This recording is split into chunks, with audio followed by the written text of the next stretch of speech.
కాదు మామ, నాకు ఒక చిన్న డౌట్. చెప్పురా. ఇప్పుడు కట్నం తీసుకుంటే అంత నేరమా? థూ, కట్నం మహా పాపం రా రే. అస్సలు తీసుకోకూడదు పరాయి సొమ్ము. వద్దు వద్దు అసలు. కట్నం తీసుకోవడం మన చట్ట ప్రకారం చాలా పెద్ద నేరం రా. కట్నం తీసుకున్నవాడు గాడిద అంతే. అవునా మామ? ఒకవేళ నీకు ఇస్తే? ఒకవేళ వాళ్ళ నాన్న కట్నం కింద నా కారు ఇచ్చినారు అనుకో మామ, ఆ కారులో ఎవరు తిరుగుతారు మామ? ఆ పిల్లే కదా తిరిగేది, వాళ్ళ కూతురే కదా తిరిగేది. నేనెక్కడో ఆఫీస్ లో ఉంటా మామ. ఓ నిజమే మామ? నిజమే కదా మామ? నిజమా కదా చెప్పు. ఒకవేళ వాళ్ళ కట్నం కింద పెద్ద బంగ్లా ఇచ్చారనుకో, ఆ బంగ్లాలో ఎవరుంటారు మామ? ఆ పిల్ల పొద్దు నుంచి సాయంత్రం వరకు ఉంటుంది. నేనాడో ఆఫీస్ లో పడిపోయింటా మామ. నాకేం అవసరం మామ? కరెక్టే మామ. అంతే కదా మామ. ఒకవేళ వాళ్ళ కట్నం కింద ఫ్రిడ్జ్ ఇచ్చారనుకో, ఆ ఫ్రిడ్జ్ లో నీళ్లు పెట్టుకుని ఎవరు తాతారు మామ పొద్దు నుంచి సాయంత్రం వరకు? వాళ్ళ పిల్లే కదా.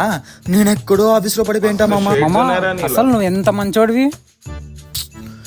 నువ్వు చెప్పు మామ, పెద్ద మనిషివి. ఒకవేళ వాళ్ళ కట్నం కింద పెద్ద టీవీ ఇచ్చినారనుకో, ఆ టీవీలో రోజు పొద్దు నుంచి సాయంత్రం వరకు సీరియల్ చూసేది ఎవరు మామ? నేనెక్కడో ఆఫీస్ లో ఉంటా మామ. అంతే కదా మామ.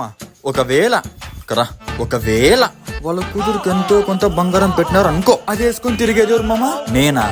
ఎక్కడో నేను ఆఫీస్ లో పడి ఉంటా మామ. ఆ పాపేలే మామ. అంతే కదా మామ. కట్నం మనం ఎప్పుడూ ఆశించకూడదు మామ, చాలా పెద్ద తప్పది. వాళ్ళు ఏం పెట్టినా వాళ్ళ కూతురు పెట్టుకుంటారు, మనకెందుకు మామ కట్నం? వాళ్ళ నుంచి ఒక్క రూపాయి కూడా ఆశించలేదు మామ నువ్వు. సరేలే మామ, నేను కూడా కట్నం తీసుకోను. అంతే కదా మామ, తీసుకోవద్దు.